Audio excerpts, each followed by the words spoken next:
আজি যে এছএছএলসি এক্সামৰ social সায়েন্সৰ exam হৈ গল তাৰে মই 45টা কোৱেশ্চন আনসাৰ মই আপোনালোকক দি ৰাখিম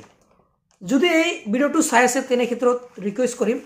এইটো যদি আপোনাৰ ঘৰত লৰা ছোৱালী আছে যিসকলে এবাৰ এছএছএলসি এক্সাম দিছে তেওঁলোকক এইটো আপুনি জনাব মই 45টাৰে কোৱেশ্চন মই জনাই আছো কি ইয়াতে লিখা আছে 45 MCQ যিখিনি হয় চাই লব আৰু ছাত্ৰ ছাত্ৰীসকলে যদি ভিডিওটো চাই আছে তেনে ক্ষেত্ৰত ৰিকুৱেষ্ট কৰিলো ভিডিওটো শেয়াৰ কৰি আগবাঢ়ি দিও যাতে সকলোৱে গম পায় মই 45টা প্ৰশ্নৰে মই আনসাৰ দিবলৈ চেষ্টা কৰিম ইয়াতে চাই লওক এক নম্বৰটো মই ডাইৰেক্টলি কৈ দিম মিলাই চাব এক নম্বৰ এ নম্বৰ হ'ব হৈ যাব শুদ্ধ উত্তৰ একৰ এ হৈ যাব ভাৰত খসি হাৱাৰ্ড ৰিজলিৰ যেটো আছিল হেতু হৈ যাব দুই নম্বৰত তাৰ পিছত কৈছিল যে দুই নম্বৰ মই কোৱেশ্চনটো কৈ আছো 1911 চনৰ 12 ডিসেম্বৰ তাৰিখে দিল্লীত অনুষ্ঠিত ৰাজ অভিষেক অনুষ্ঠানত তলত দিয়া কোন কেইটা সিদ্ধান্ত ঘোষণা কৰা হৈছিল ইয়াত সঠিক হৈ যাব এ নম্বৰটো এক নম্বৰ আৰু দুই নম্বৰ যেটো কৈছিল যে বংগদেশৰ পুনৰ একত্ৰীকৰণ তাৰ পিছত দুই নম্বৰত কৈছিল ভাৰতবৰ্ষৰ ৰাজধানী কলিকতাৰ পৰা দিল্লীলৈ স্থানান্তৰণ যেটো আছিল সেই দুটা এক আৰু দুই অৰ্থাৎ এক আৰু দুই আছে এ নম্বৰত তেনেহলে 2 ৰ এ নম্বৰ হৈ যাব ৰাইট আনসাৰ 1 ৰ এ 2 ৰ এ নম্বৰ ৰাইট আনসাৰ তাৰ পিছত 3 নম্বৰ কোৱা আছে সব মই যদি কোৱেশ্চন মই পঢ়িবলৈ যাব বহুত দিগলে হ'ব তথাপি মই চেষ্টা কৰিছো সত্যাগ্ৰহৰ কৌশল গান্ধীয়ে কোন দেশত প্ৰথমে প্ৰয়োগ কৰিছিল এটো আছিল দক্ষিণ আফ্ৰিকাত অৰ্থাৎ সাউথ আফ্ৰিকা আছিল অৰ্থাৎ 3 নম্বৰ বি হৈ যাব শুদ্ধ আনসাৰ 4 ডি নম্বৰ হ'ব ইয়াতে কোৱা আছে মোক তেজ দিয়া মই তোমালোকক স্বাধীনতা দিম এটো কোনে কৈছিল সুভাষ চন্দ্ৰ বসু যেটো আছিল নেতাজী সুভাষ চন্দ্ৰ বসুৰ এটো স্লোগান আছিল আৰু এটো ডি নম্বৰ হৈ যাব 4 ডি হৈ যাব right answer 5 number on which date was the direct action day observe কৈছিল প্ৰত্যক্ষ দাবী দিবস যেটো আছিল কোন তাৰিখে পালন কৰা হয় 5 ৰ হৈ যাব 16 অৰ্থাৎ 16 অক্টোবৰ 1946 বি নম্বৰ হৈ যাব শুদ্ধ আনসাৰ তাৰ পিছত 6 ৰ হৈ যাব 6 ৰ বি হৈ যাব অসমত ডাক প্ৰথা কেতিয়া নিষিদ্ধ কৰা হৈছিল 1843 1843 6 ৰ বি হৈ যাব ৰাইট আনসাৰ হাতৰ হৈ যাব এটো তো সকলে গম পায় 1861 ত যেটো ফুলগৰি কৃষক বিদ্ৰোহ যেটো ফুলগৰি ধাবা আছিল এটো হাতৰ হৈ যাব ডি 8 নম্বৰ হৈ যাব বি 8 নম্বৰ 8 ৰ বি হৈ যাব 9 হৈ যাব 9 হৈ যাব এ 9 এ হৈ যাব অসম ছাত্ৰ সন্মিলনী গঠন হৈছিল কিমান 1916 চনত অৰ্থাৎ 1916 মিলাই চাব 9 এ হৈ যাব শুদ্ধ 10 নম্বৰ কোছে উত্তৰ পূব ভাৰতৰ প্ৰথমখন চিকিৎসা মহাবিদ্যালয় কোত স্থাপন কৰা হৈছিল এটো সকলে ডিব্ৰুগড় আছিল ডিব্ৰুগড় কিমান A B C D number হৈ যাব অৰ্থাৎ 10 ৰ হ'ব ডি শুদ্ধ উত্তৰ 10 ৰ ডি 11 নম্বৰ কোৱা আছে জোনাকী যুগৰ ত্ৰিমূৰ্তি বুলিলে নিম্নলিখিত কোন কেইজন সাহিত্যিকক জনা যায় অৰ্থাৎ ইয়াতে কোৱা আছিল যে হেমচন্দ্ৰ গোস্বামী আছিল তাৰ পিছত আছিল লক্ষ্মীনাথ বেজবৰুৱা আৰু আছিল চন্দ্ৰকুমাৰ আগৰৱালা অৰ্থাৎ এইটো আছিল অপচন বি নম্বৰত 2 3 4 শুদ্ধ অৰ্থাৎ 11 ৰ বি নম্বৰটো হৈ যাব শুদ্ধ তাৰ পিছত 12 নম্বৰ হু ৰোড দা ৰাজতন্ত্ৰংগী অৰ্থাৎ ৰাজতন্ত্ৰংগিনী কোনে ৰচনা কৰিছিল এটো আপোনাৰ হৈ যাব সি নম্বৰ কলহনে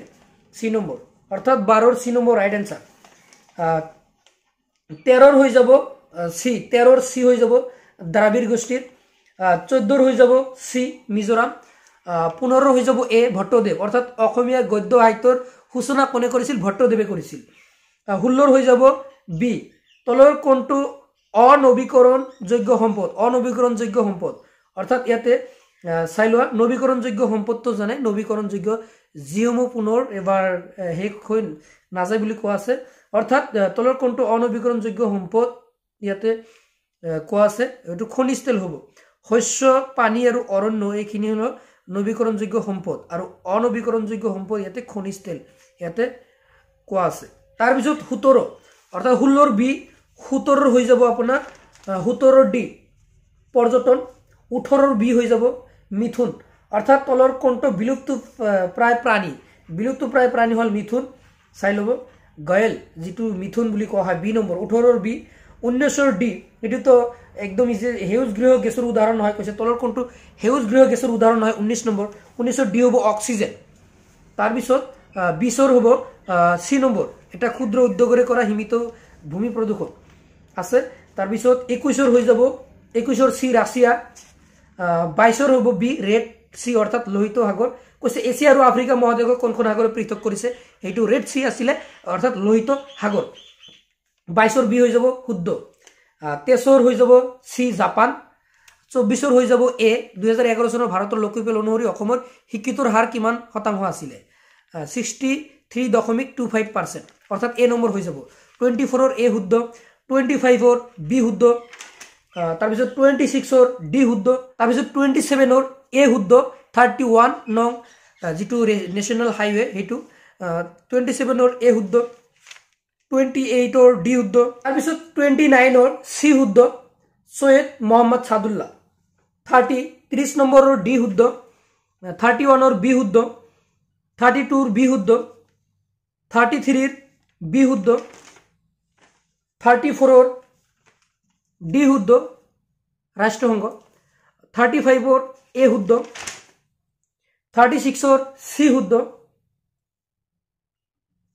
37 ৰ এ 38 ৰ সি ভাৰতীয় ৰিজাৰ্ভ বেংক 39 ৰ ডি 40 ৰ বি মুম্বাই আছিল নাবাৰ্ডৰ মুখ্য কাৰ্যালয় ক'ত অৱস্থিত মুম্বাই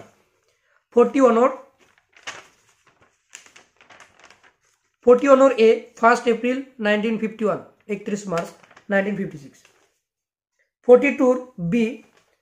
যেটো 2015 চনত গঠিত নীতি আয়োগ হেতুৰ অধ্যক্ষ আছিল ভাৰতৰ প্ৰধানমন্ত্ৰী অৰ্থাৎ দা প্ৰাইম মিনিষ্টাৰ অফ ইণ্ডিয়া 43 ৰ বি ব্যক্তিগতকৰণ 44 ৰ সি 45 ৰ এ যেটো কৈছিলে দেশৰ মুঠ জাতীয় আয়ক মুঠ জনসংখ্যাৰে হৰণ কৰিলে আমি কি পাম জনমূৰি আয় পাম আৰু এটো 45 ৰ এ শুদ্ধ হৈ যাব সো এখিনি আছিল আজি 45টা প্ৰশ্নৰ উত্তৰ যিসকল ছাত্ৰ ছাত্ৰীয়ে এইসমূহ কৰিছে নিশ্চয় জানিব পাৰিলে আৰু যিসকল অভিভাৱকে চাই আছে নিশ্চয় আপোনালোকৰ ল'ৰা ছোৱালীক দেখক নিশ্চয় কিমানটা কাৰেকচন কৰিলে আৰু এটা কথা কৈ ৰাখো যিসকল ছাত্ৰ ছাত্ৰীয়ে এইটো এক্সাম দিছে যদিও বেয়া হৈছে ক'বলগীয়া নাই যেটো নেক্সট এক্সাম আৰু সেইখিনি দিয়ক ভালকে দিয়ক অতি আনন্দৰে দিয়ক ভালকে পঢ়ক এইখিনি মই কামনা কৰিলো আশা কৰিলো সকলোৱে যাতে ভালকে পঢ়া-শুনা কৰিব পাৰে সো যদি ভিডিওটো ভাল লাগিছে তেনে ক্ষেত্ৰত তলচক শেয়াৰ আছে শেয়াৰ কৰি দিয়ক কিয়নো অসমৰ সকলোৱে যাতে এই সমূহ চাই এতিয়াই গম পায় যে কিমানটা কাৰেক্ট হল হে তলচক শেয়াৰ আছে শেয়াৰ কৰি দিয়ক সো আজিলৈ মানে থ্যাংক ইউ